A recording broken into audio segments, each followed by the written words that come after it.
Welcome back to my channel. If you have found this video, or I should say if this video has found you, there's absolutely a reason. So the person that is watching this right now has found you, because I can strongly feel that 2025 is going to be your year. And so we are going to do a little card reading for you. This is a card reading from my own oracle deck that I created. So it is my own personal magic. There is only 2 of them in the world, so this is something very, very special. I don't often do these readings with my own deck, but here we are doing this reading. So you are somebody that has been doing this work for quite a while. You're not somebody that's new to all of this going on. And when I say all of this, I mean, spiritual journey of sorts, whether you're on a twin flame journey, your personal 3D to 5D ascension journey, whatever that looks like for you. You're not somebody that this is new to. You are somebody that has been doing this for quite some time and who's gotten very proficient at it. And there's a reason why 2025 is going to be your year. And it's because you have been diligent in doing the work. You have been in the depths with the rest of the collective for the past 4 to 5 years. And now we are finally kind of taking a big breath. We're hitting a turning point. And so this reading for the collective that is watching this right now, if you already resonate with what I'm saying, then this message is for you. This reading is going to be all about what you can expect in 2025. So let's go ahead and pull our first card. First card coming up, belief. So you are somebody who is a master manifester. Whether you consciously realize it or not, everything that you do, say, think, be about is coming into fruition. And so this is calling, this belief card is calling into your reality to really take a sharp and close look at your beliefs, limiting or non-limiting, right? You want to look at all aspects of these things, and this is why, right, we have a full circle, because it's the as above so below, right? And we talk a lot about this in my group Twin Flame Journey, my mentorship program. We talk a lot about this, that the higher you ascend, right, the trees, branches that reach to heaven also have roots that reach to hell. So the same is true about our beliefs, right? The more we discover and bring to consciousness, the more there is to discover. It's this never-ending thing. So the work is never over. So with this belief card, you are being called to highly, highly focus on your beliefs, because to make 2025 your year, you're going to be changing and shifting your beliefs in a way that are like small little changes. It's nothing crazy. It's nothing like, deep inner shadow work. It can be, but this is more like you're fine-tuning things. Aha, okay. And one of the things that you are fine-tuning are your fears, right? This is claustrophobia. So looking at, what am I afraid of, right? Why am I choosing the paths that I am choosing? Is it out of fear, or is it from my highest joy? Is it from my highest excitement?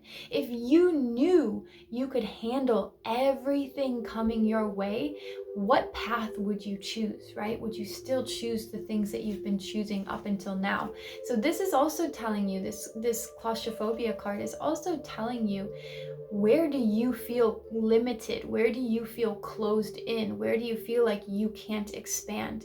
Because those places are actually the place of your greatest expansion, wherever that is for you. Maybe it's in your money. Maybe you feel like you've hit a glass ceiling with how much money you can make. Maybe it's in your relationship. Maybe you feel like things have gotten dull and boring and you're not exactly sure how to reignite that spark, and you're thinking, maybe I should go, or maybe this isn't the right person. Where do you feel closed in and limited? That is where you need to break free. And so often we ask ourselves, or we need to be asking ourselves, am I actually making decisions from my highest good, Or am I making decisions out of fear? Like, I'm going to choose that because I'm actually afraid of this. And that will give you a really good idea of, have you been moving in an aligned direction or have you been running from something? So in order to know whether you've been running from something or whether you've been in alignment, what you really need to do crybaby, what you really need to do is get in touch with your emotions. Ask yourself, take a minute, slow it right down. I know there's things you need to get done. I know there's things you need to do, but you need to slow it right down, and you need to allow yourself to release some of the things that have been stored for you. Because these things that are running the show under the surface subconsciously are actually no longer valid, right? You have experienced the worst things that could possibly happen to you, and you're already still here. You've already gone through all of the things that you could fear. So there should not be any fear left. What you're experiencing now as fear is not actually fear of what could happen. It's just a residual fear that's been in your system. It's your nervous system being dysregulated. And the more you cry it out, release. Cortisol is the only time cortisol is released in that way is when we're crying. So when you cry, when you're able to actually release your emotions, you're de-stressing yourself. You're allowing things to fall away and you're letting go. And so if you're somebody that's very sensitive or empathic, your nervous system, especially with all the stimulus and the caffeine and the sugar that we consume today, not to get on that rant, but everything that we consume today, especially, social media scrolling, it makes your brain move faster and faster and faster, and it dysregulates our nervous system. So in order to find out where your limiting beliefs are, you need to let go of the emotions that you're holding inside and become aware of how you are feeling in each given moment.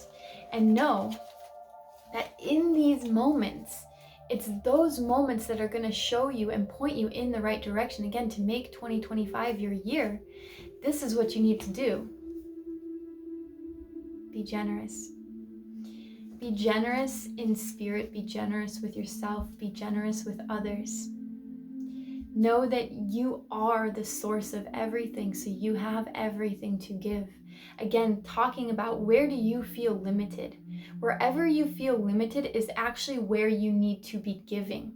And I heard this once, like years and years and years ago, and it said, whatever you wish to receive, that's what you need to give. And I find this so poignant in relationships, especially. So if you are on a twin flame journey and you're watching this, and you find my videos because you're on a twin flame journey, in relationships, when we want to receive something, right? Like when I feel misunderstood by my partner and I want him to understand me, what I actually need to give is understanding. So that means I need to understand myself and value myself, and I need to understand him and look from his perspective. Because oftentimes whatever we think we're lacking is actually what we need to be giving. And giving is receiving. So the moment you start giving that thing, you're going to see that, oh, I'm actually also receiving that. It's just about the perspective. So before we close out this reading, I'm going to ask for one more card that this collective needs to know for their highest good, their highest awakening, their highest enlightenment for this year. It's a balancing act. Don't spend too much time in your dark. Don't spend too much time in your light. Hold them both at the same time, right? Like when it's balanced, both are being held. Your light and your dark. It's not about saying, oh, I'm a good person, or oh, I'm horrible and I'm sad and I don't love myself. Plus, if you don't love yourself, you can sign up for my 21-day self-love challenge. This is still on sale from $44 to $22. January, I think I'm going to end the sale in January. So if you're watching this video, be sure to act now. This journey, this self-love journey, self-love challenge is 21 days plus a bonus day at the end of just amazing meditations, exercises, like things for you to do, activities. So if you're in the Northern Hemisphere and you're going through winter right now, there's no better way to start your 2025 than to begin your self-love journey and deepen that practice. So same is true here, holding both your light and your dark at the same time, and saying, I am both. Again, remember with that, the branches that reach to heaven also have roots that reach to hell. Both can exist at the same time. We oftentimes think, because we're so dualistic in nature, we think it has to be this one or it has to be this one, when in reality, it actually is both always. So if you're somebody that really has a hard time seeing other people's perspectives, or you really see yourself as this or you see yourself as that, keep in mind that you're both, and that's okay. We are here to be these radically multidimensional beings, and that means embracing our multidimensionality. So thank you so much for watching this reading. I'm so excited for you. Let me know in the comments below, what are you manifesting in 2025? What are you calling into fruition? Let me know, did this reading resonate with you? What came up for you as we were talking and going through this reading? I would love to know, and we will see you in the next video. Thank you so much for being here today. Big love, Serena.